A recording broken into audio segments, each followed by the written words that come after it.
Okay, good afternoon. My name is Jody Schwedelson, and on behalf of MyTAC, welcome to the New England Quilt Museum presentation with Pam Weeks. Pam is the Binney family curator of the New England Quilt Museum and will be guiding us today through the 4 exhibits currently on display at the museum. Please note that we are recording this talk, so videos and microphones are going to be kept off. We do encourage that you use the chat to write in your questions, and we will read them out during the Q&A at the end of the presentation.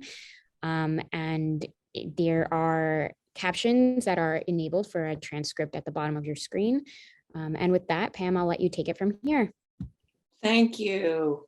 Welcome everyone to the New England Quilt Museum. I hope that today's presentation will be a good teaser for you to get over to Lowell if you possibly can. The New England Quilt Museum is currently showing 4 exhibits concurrently. We have a wonderful space in an old bank building. We were founded in 1987 and moved into our current building in 1993. And the configuration of the upstairs offices and open meeting rooms gives us a lot of flexibility to host one large show for the entire space or to do smaller exhibits in our pocket galleries and so forth. We do 10 to 15 exhibits per year spread over those galleries. I don't need to read these slides to you, but we do have a permanent collection of quilts and quilt-related ephemera. Our museum shop has really great gifts, books, and quilt-related stuff. And if you want to come over to Lowell for a day, we're located in the historic district. We're very close to the National Historic Park, which interprets the industrial history of the city of Lowell. There are lots of other small galleries, and to my great delight and the enlargement of my middle, we have lots and lots of great restaurants within just a block or two within the geography of the New England Quilt Museum. So currently we are featuring 4 exhibits: Quarantine Quilts, Creativity in the Midst of Chaos, which is curated by Dr. Sandra Sider; Wood Quilts by Marbleheads artist Laura Petrovich Cheney. Sally Mavor lives in Falmouth, and I hope that you're familiar with the illustrations that she does for children's books. We'll dive into that in just a minute. And then in our permanent collection, we have a small exhibit of quilts that are traditional, but certainly transcend the boundary between what you would expect to find on your bed and on your wall for art.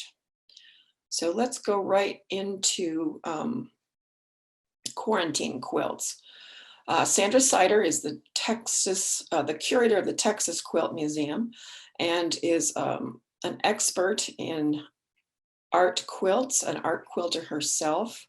She teaches at a college in New York City and is a very talented curator of exhibits.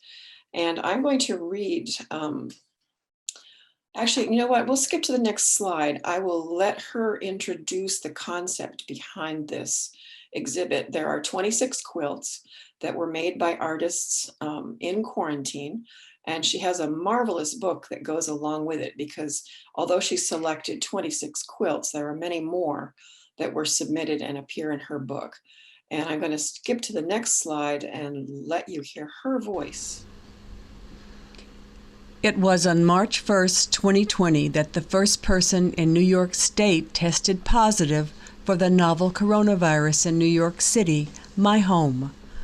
Within a week, after 76 cases of COVID-19 had been reported, a state of emergency was declared across the state by Governor Cuomo. Only 7 days later, on March 14th, there were 613 cases in the state and 2 deaths. That was the day I drove away from New York with my husband and several boxes of books and art supplies to reside indefinitely in our summer house in the mountains of northeastern Pennsylvania. Upon arriving, we put ourselves into quarantine for 14 days to make sure that we were not bringing the contagion into our community. 2 days later, Governor Cuomo closed the New York schools statewide, and the entire state was put on pause as of March 20th, including a stay-at-home order. In late March, most residents of New York City went into self-quarantine as they realized that the city was becoming the national epicenter of the contagion. After we arrived in Pennsylvania during a very chilly March, I set up a makeshift studio and sat in front of my work tables, reeling from the sudden dislocation, confused about what was happening at the national level, and attempting to accept the fact that our lives were topsy-turvy, with no end in sight of canceled travel and no way to visit our family in California or plan anything, except for what I could control, such as an art project and the seemingly endless parade of desserts being baked in our kitchen. The impetus to begin making something was almost a compulsion, and I wondered whether other quilt artists were feeling the same, and whether I might somehow document their work created during isolation and maybe even encourage them. The result is this book being published by Schiffer, featuring quarantine quilts by 99 individual makers, plus 2 community projects.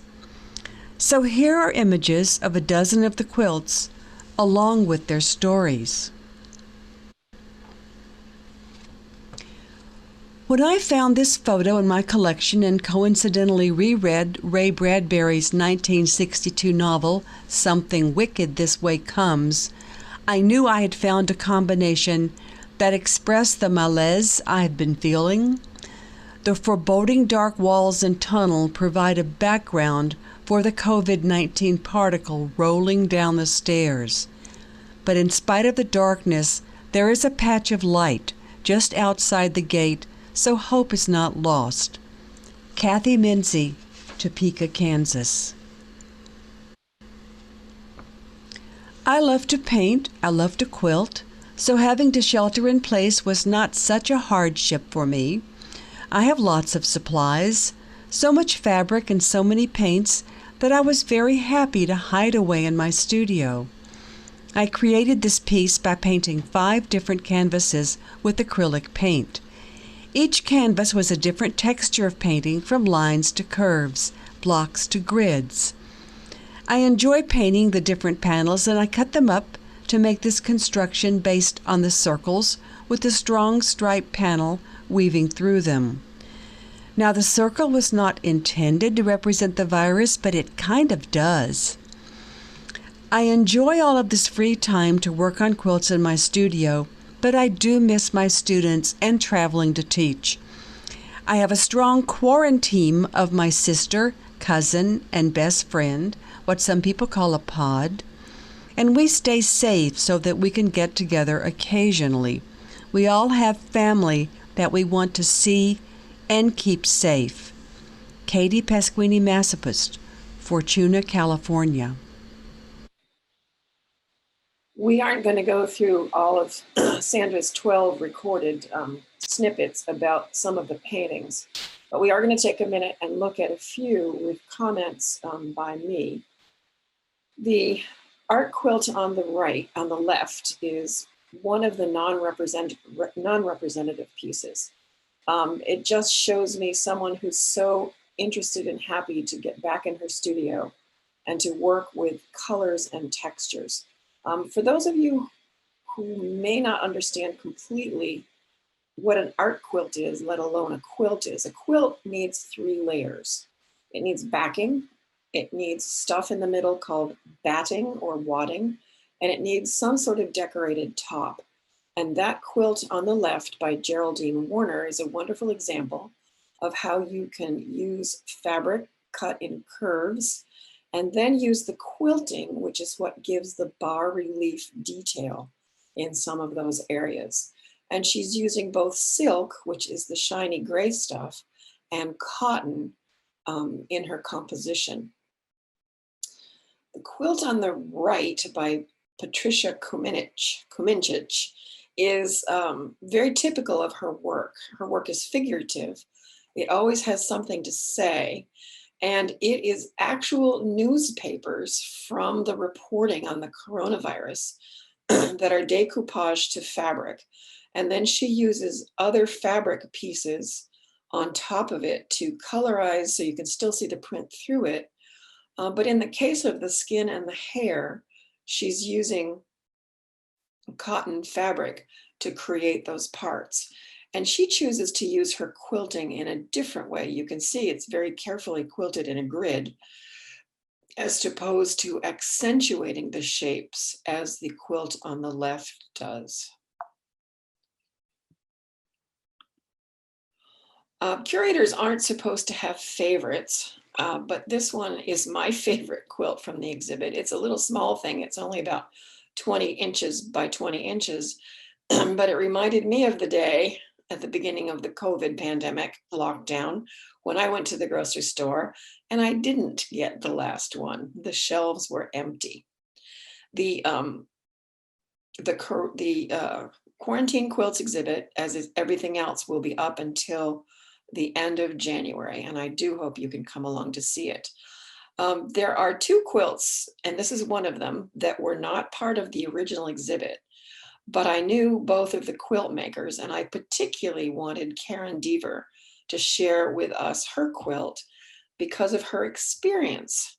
She was on what became known as the cruise from hell, because she was on the Grand Princess off the coast of San Francisco, just as the different lockdowns started. I think there were more than 130 members of the crew who had the virus. All of the passengers were restricted to their staterooms.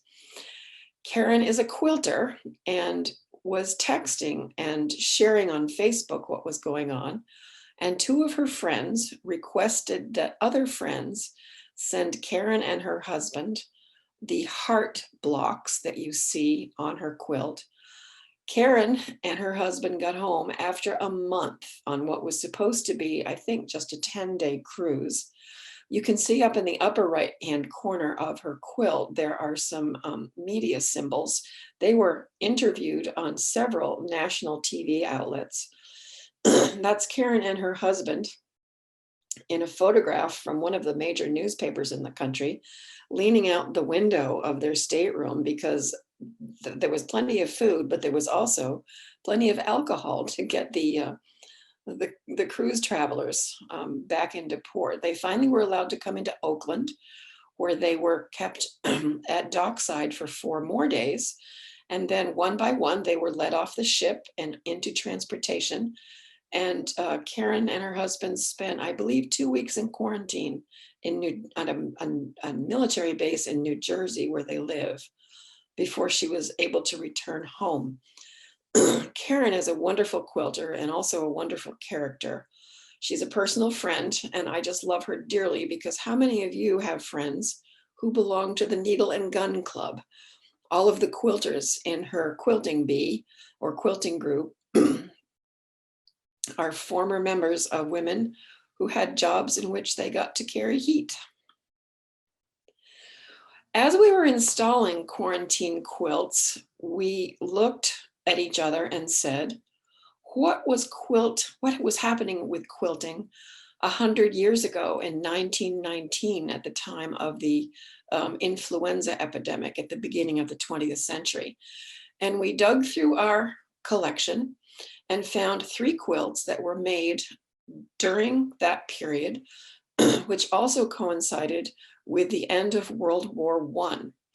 All 3 of the quilts we have in a small gallery, and they were all, or 2 of the 3 may have been fundraising quilts for the Red Cross. We weren't familiar with the Red Cross having a flag that you could display in your window. That is depicted in the upper left-hand corner. That is it's from the Library of Congress images files.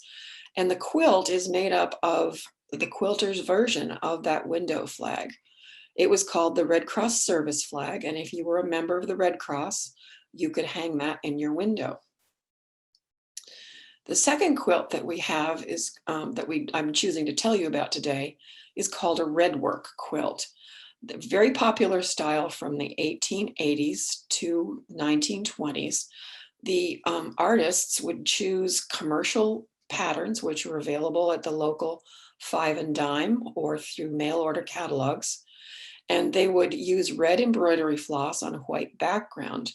Normally, these redwork quilts have flowers and birds and rather frivolous depictions of dogs and cats and trees. But this one has depictions of World War I images. And I chose to show you the World War I recruiting poster for nurses in the bottom right hand. And above it is the artist's depiction in redwork of that poster. Now, art quilters have been having trouble for a very long time convincing the general public, and especially the art world in particular, that their fiber arts are quote unquote real art.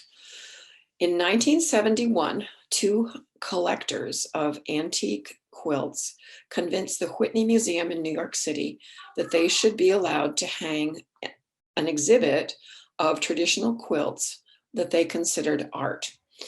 It's the 50th anniversary of that exhibit, and it was seminal in our world because it began to really convince collectors, art curators, art administrators that just because it was a quilt made for a bed, it does have artistic value.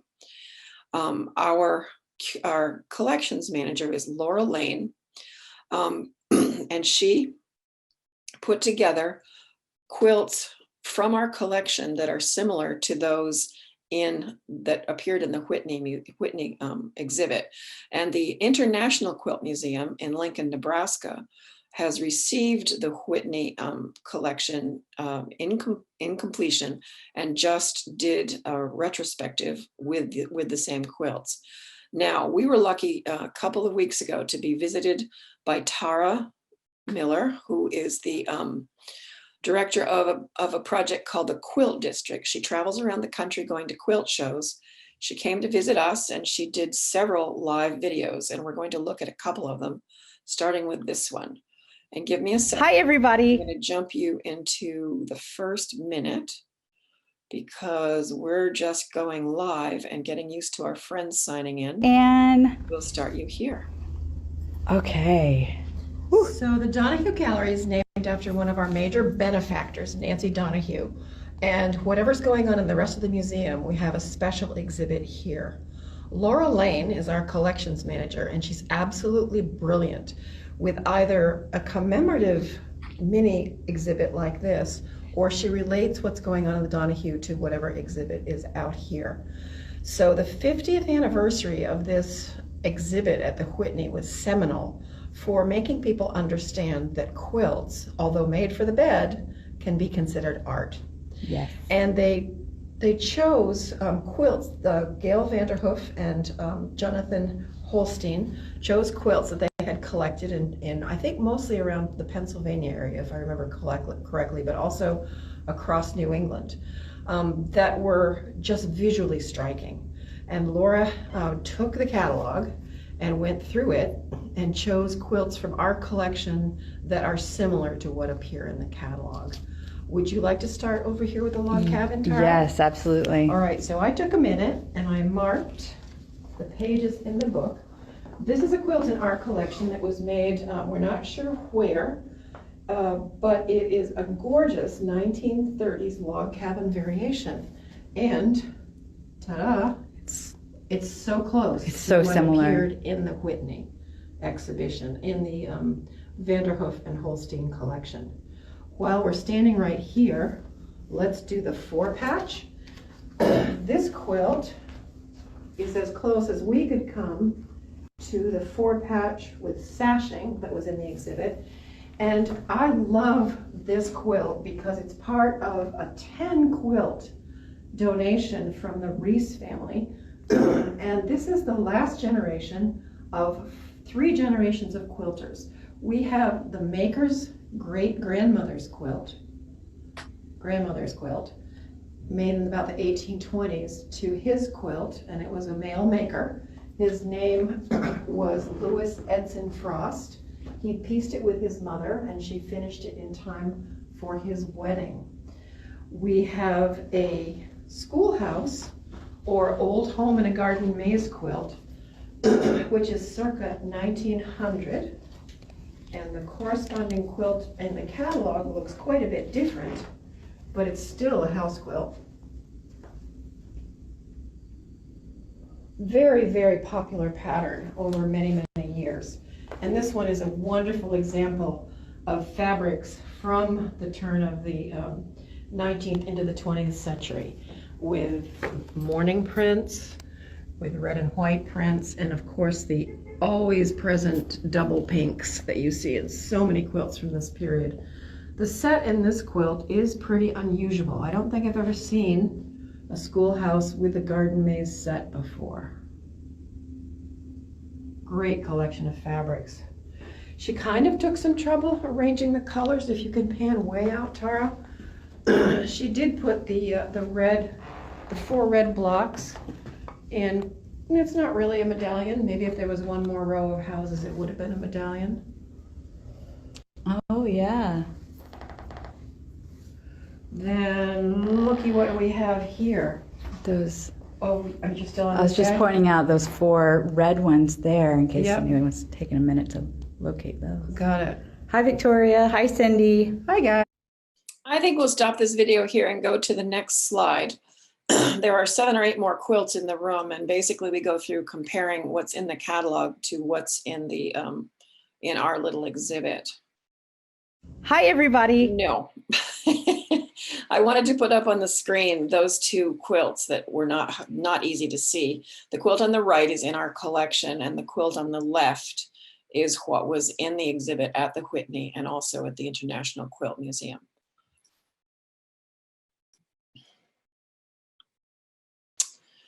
The third exhibit that we're going to talk about this afternoon is Wood Quilts by Laura Petrovich Cheney. Laura is she calls herself still a quilter, but it goes back and forth in my mind about whether she's really sculpting in wood using traditional quilt patterns for her inspiration. We have another little video with Tara, and again, I'm going to start it and then interrupt it. But it's really much better for you to see these quilts as Tara works her way around part of the gallery. Hey guys, we're back and we're going to take a look at these amazing woodcut quilts by Laura Petrovich Cheney. And I'm going to turn the camera around. Hi, there's Pam again.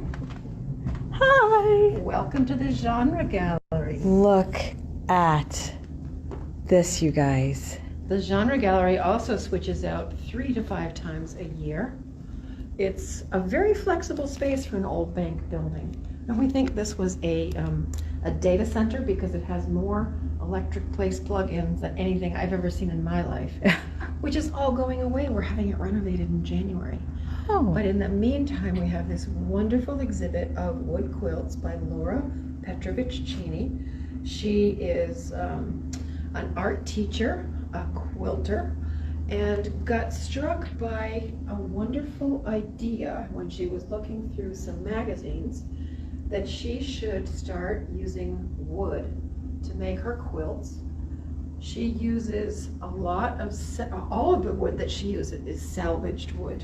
that's when Pam told me that a little while ago, and we just did a cold walkthrough. Come over here, just put, see if you can grab this poster. Because in the poster, she shows us the sources of the materials that she uses. Her family home was destroyed in Hurricane Sandy on the New Jersey shore. And as she was looking at the pieces of people's homes, her childhood home, it struck her that she might be able to use some of this material in her art. She dragged a green rowboat and an orange rowboat, bits and pieces of it, home. And in her talk yesterday, she was pointing out different houses. And like all of us with our fabric collections, she could point at that house and point at this quilt and say, that's the yellow from the yellow quilt on the beach after Hurricane Sandy. Yeah. She uses all these pieces as she finds them. Yes. She doesn't paint anything. With one tiny exception, but we'll get over there in a minute. Okay. And she does her work based on pretty traditional quilt patterns. Yeah. Again, in her talk yesterday, she said the rectangles in the quilt to your right a little bit is not how she usually works, but that was one of her first pieces. She wanted to experiment with different tools. She talked about learning how to use a bandsaw, and her studio. People who love power tools. I do. She has 2 bandsaws. Oh. She has two sanders, hand sanders, machine sanders. I think I need to be friends with her. I think we all do. She's a wonderful, wonderful person. This quilt she titled, Crisscross Applesauce. As a teacher, that's the term that she uses to get kids to sit down in class on the floor with their legs crossed. Oh. But she was explaining that she was very moved by the United States leaving Afghanistan, particularly worried about young women not being able to be educated anymore. And she had built part of this piece. She took it apart and made sure that all of the English alphabet letters were included in it. And I don't think we have to talk about all of the quilts, but those alphabet blocks were sourced at a yard sale. All of the other pieces of wood she sourced from demolished barns, from demolished churches, and she's got the reputation now, Tara, that people will call her and say, are you the wood lady who likes bits and pieces? Well, we're taking down a barn and we want you to come and take whatever you want. She would tell you about that piece that she grew up in New Jersey that was close to Amish country in Pennsylvania. And those were some of the first quilts that she saw as a youth. This is the piece with these are the pieces that came from the sacristy of a church that was being taken down in western Massachusetts. She said she had to cut a lot of extra pieces to make sure that things fit here. Oh, I can see a pencil line. And she said when she makes a mistake, she just adds a bit. And you can see the tiny sliver. Look at that. She takes out most of the nails, but she'll leave some in for effect.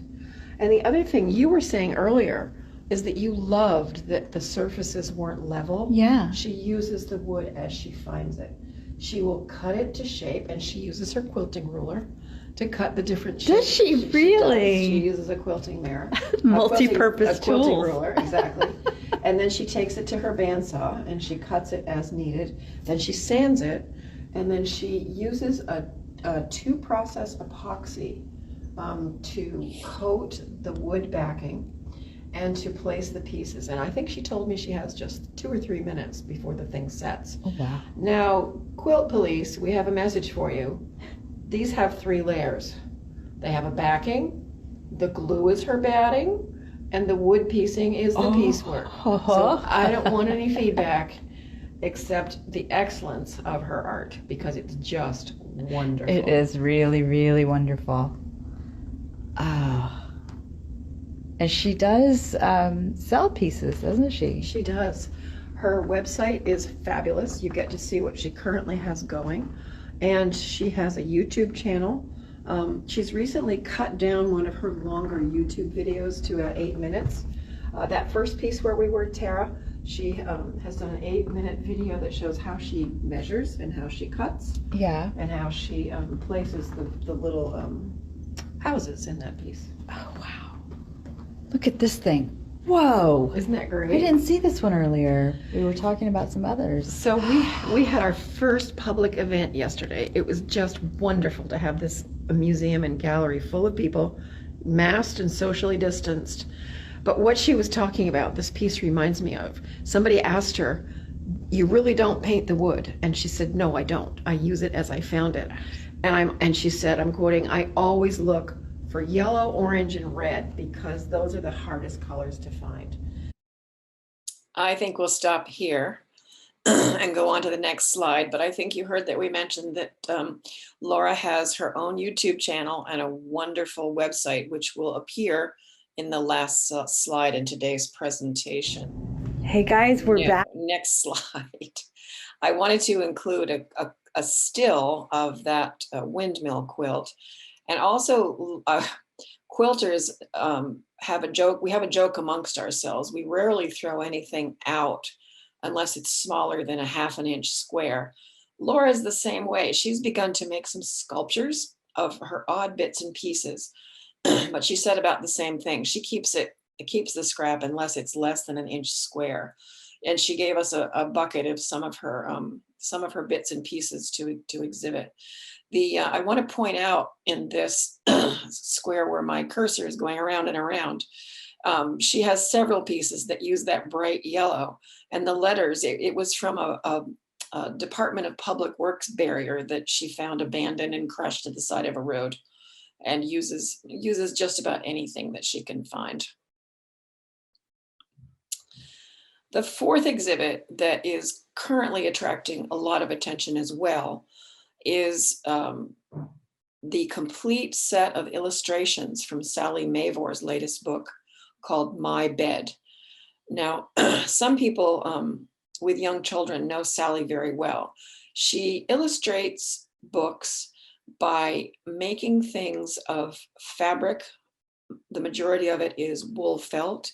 She makes tiny little embroidery stitches and embellishes things with found objects. If you take a look at this house depicted on the left, it's a child's bedroom. She has some sort of glorious antique buttons that are forming the roof tiles. She's found little silver stars for the sky. And she is showing you all of the animals that might be found in the country where this child lives. Just look at the detail in the little bedside stand that has the drawing of the giraffe on it, and the elephant lamp with the fish lampshade. You'll see these animals depicted in other parts of the exhibit. On the right lower part of your screen are some of the children that are found in the book and the different kinds of beds in which they sleep. We won't spend a lot of time on this slide, but what Sally does is she does her work. It is photographed for the book, and then her husband mounts and frames the pieces, and this is how it's hanging in our gallery. So I did choose my favorite, which is the Norwegian child's bunk bed that's built into the wall. And I just love, we have the Alps in the background. We have geraniums spilling off the balcony. Sally used a hook from a hook and eye from a dress to make the ice pick that's beside the children's bed. We have twigs, and just this piece is just, I think it's 12 by 18. So just imagine how tiny all of the stitches are that put this little house together. Sally also provided us with wonderful posters about her process. And it took 3 of us to install this in one afternoon. And we just stood in front of this poster looking down saying, oh my gosh, do I wish that I could live with Sally Mavor. She paints beads for the children's heads, which you can see depicted in the lower right of your slide. You can also see in the middle of that lower image, a child's hand. She makes wire armatures that are smaller than your little fingernail, and she wraps those fingers with embroidery floss to make the children's hands. And the part on the left, you can see she's doing something up. Actually, she's working on the title page, so you can see that she works from a sketch. And then she makes letters or figures or whatever she needs to the scale of that sketch.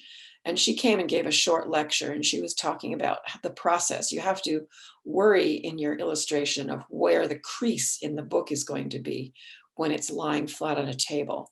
And you want to make sure that your illustration doesn't land on that I didn't mean to skip off that quite so quickly, that that part of the illustration doesn't land in the crease. Well, we've done a rather quick overview of the exhibits that are in the gallery. The last slide shows you the different web pages of the different artists that are exhibiting. And I think we can take questions now. Awesome. That was so fantastic, Pam. I'm mesmerized. I've never thought about like how quilts can be so artistically explored using different materials and everything of that sort. We did have a couple questions just going back a little ways. How did you solicit quilts for the quarantine quilts exhibit? Sandra did the solicitation, Dr. Sandra Sider. She is a prominent member of an international organization called the Studio Art Quilts Association. And I think there are more than 3,000 members around the country with a very active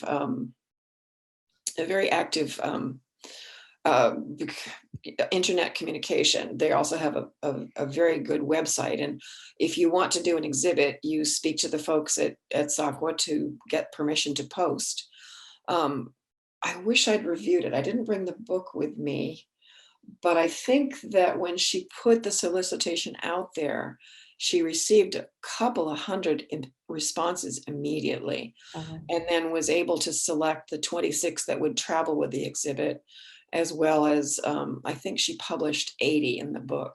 So it was through Art Quilters Networks, to make the answer simple. Very cool. Is the decoupaged newspaper quilt washable, or would the washing machine, remove the ink? None of the quilts in this exhibit are washable. And of course, imagine what you would do to decoupage newspaper. It would just shred. No, it would not be washable. And so what people don't really understand is that an art quilt is made just for the wall. If that quilt was damaged or became dirty, you might be able to sponge it, but it all depends on what materials she used for the decoupage. Mm-hmm. I'm just going to jump ahead because I think it's a relevant question. Someone asked, do you do conservation of the quilt collection? And if so, can you describe some of the ways in which you can conserve or repair? So the joke among quilt historians is that, oh, I was going to wash my quilt, and then I went and laid down until the feeling went away. When you have an antique textile, the least action is the best action. Mm-hmm. Unless it's a very valuable piece and it's gotten dirty somehow, you start with vacuuming. If the vacuuming doesn't reduce the dirt or the dust, then you have to do a complete analysis of the different fabrics, dyes. If it's a red and green antique quilt on a white background, you have to test all the reds and greens to see if they're going to run. If you do have a conservator wet wash it for you. I'm talking about museum quality quilts. If you have quilts that were made for you recently, talk to the artist who made it for you and ask if it's okay to wash it in the bathtub, or even safe enough to wash it in the washing machine. Mm-hmm. I do know some quilt artists who do a lot of heavy machine quilting, brand spanking new quilt, and the batting doesn't puff up to give you that beautiful bas relief unless you do put it in the washer and the dryer. But they've designed it to be washed. So I'm not sure I completely answered that question, but the best answer is it depends, and have an expert do it. Makes sense. It was asked, where is the International Quilt Museum? Someone chimed in thinking it was maybe in Lincoln, Nebraska. Is that correct? Lincoln, Nebraska. Awesome. In her wood quilts, does Laura use the wood as she, oh, I'm sorry. You answered this question actually as we were watching the video. It was excellent. Answered so well about how Laura uses the wood panels as she finds them. And that I just found absolutely incredible. Yes. The whole idea of salvaging the wood, and especially from such impactful moments in someone's life and reusing it to make something beautiful is just absolutely amazing. Exactly. And then for her to point to that yellow yellow fan in the upper right hand corner and say, that's from the yellow quilt from the house that was my mother's neighbor, the Yeah. yellow house. Yeah. She's just remarkable. That again, seeing a quilt made out of wood is something I never even imagined, and it's so beautiful and absolutely amazing. And it is pointed out that the New England Quilt Museum is very close to us here in Boston. It's in Thank you. Lowell. And do you want to go back to that last slide that has the Yes. all of the hyperlinks in it? I'm gonna see if I can get these into the chat, although let's see, you know what, we're going to include that in the email that we send out to everyone who's watching. We'll include all those links, and I'll give it another moment to see if anyone else wants to chime in with any questions. But I mean, Pam, this was so intriguing. Thank you. Of a presentation. We're open Tuesday through Saturday from 10 to 4. On Saturday, there's more parking in the vicinity of the museum, but there is also free parking at the National Park Visitor Center, which is about a block and a half away from the New England Quilt Museum. Great. All right. Well, there don't seem to be any other questions at the moment. Pam, thank you so much. Thank And you. what a beautiful presentation for you to share with us today. Well, I thank hope you. everyone enjoyed. We'll be sending you an email with a recording of the presentation in just a few days. Thank you. All right. Thank you all. Have a good day.